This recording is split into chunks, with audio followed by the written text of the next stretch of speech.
Резултатите од мерните инструменти со години назад го ставаат Кочани меѓу најзагадените 5-6 градови во Македонија. Во градот на Оризот, кој важи за еден од најуредените во државата, се смета дека негативните резултати доаѓаат како последица на поставеноста, односно локацијата на мерните инструменти, каде концентрацијата на издувните гасови од автомобилите е најголема. Објаснувањето на стручњаците дека причина за загадувањето на воздухот може да биде од загревањето на домовите со огревно дрво, фрла уште едно светло на овој проблем кој се повеќе го свртува вниманието на јавноста.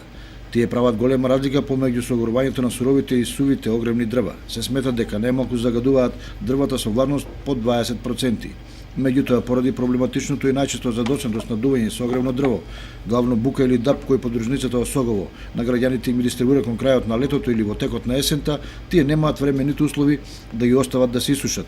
Тоа значи дека се принудени да се греат со сурови дрва со влажност од околу 40 до 50%, кои кога согоруваат испуштаат големи количини водена пареа, која се соединува со јаглеродниот диоксид и создава штетна црна чад. Освен загадувањето, грејењето со сурови дрва има значително намален ефект поради слабата калорична моќ, а негативно се одразува и врз функционирањето на оџаците.